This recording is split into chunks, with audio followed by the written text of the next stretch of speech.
नमस्कार दोस्तों, आज हम बात करने वाले हैं आयनिक बंधन और सहसंयोजक बंधन के बारे में। ऐसा क्वेश्चन बोर्ड एग्जाम में पूछा जाता है। 2 अंक में पूछा जाता है और 5 अंक में पूछा जाता है। तो ऐसे क्वेश्चन को पढ़ना बहुत ज़रूरी होता है। यहाँ पे हम देखते हैं कि क्वेश्चन क्या है। क्वेश्चन है आयनिक बंधन और सहसंयोजक बंधन में अंतर लिखें। ऐसा क्वेश्चन बोर्ड एग्जाम में पूछा जाता है। 2 अंक में पूछा जाता है और 5 अंक में पूछा जाता है। 2 अंक में पूछेगा तो 2 अंतर लिखेंगे और 5 अंक में पूछेगा तो 5 अंतर लिखना पड़ता है। तो यहाँ पे देखते हैं, आंसर हो जाएगा आयनिक बंधन और सहसंयोजक बंधन में निम्नलिखित अंतर है। ऐसे लिख देंगे, ऐसे स्ट्रक्चर बना लेना है। एक तरफ लिखना है आयनिक बंधन, एक तरफ लिखना है सहसंयोजक बंधन लिखना है।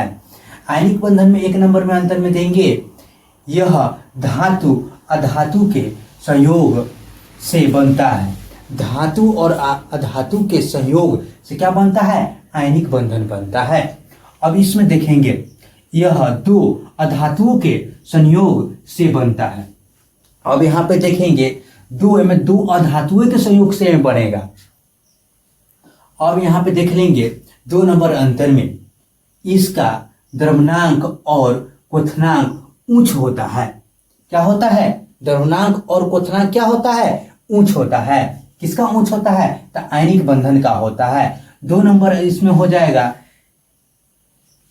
इसका द्रव्यमानांक और क्वथनांक निम्न होता है। कहने के मतलब क्या? द्रव्यमानांक और क्वथनांक क्या होता है? कम होता है। इसमें सहसंयोजक बंधन में, आयनिक बंधन में क्या होता है? उच्च होता है।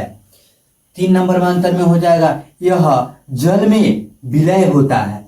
विलय कहने के मतलब क्या होता है? कि जल में वो वस्तु घुल जाता है, जल में विलय होता है।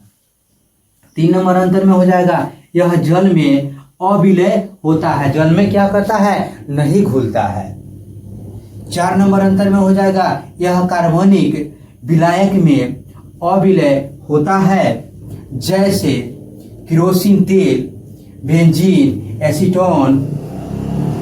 4 नंबर में हो जाएगा, सहसंयोजक बंधन में यह कार्बनिक विलायक में विलय होता है।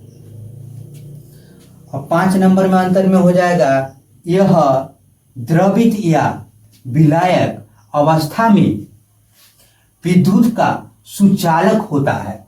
क्या होता है? विद्युत का सुचालक होता है। इसमें देख लेंगे, यह विद्युत का कुचालक होता है। क्या होता है? विद्युत का कुचालक। सहसंयोजक बंधन विद्युत का सुचालक, आयनिक बंधन हो जाएगा।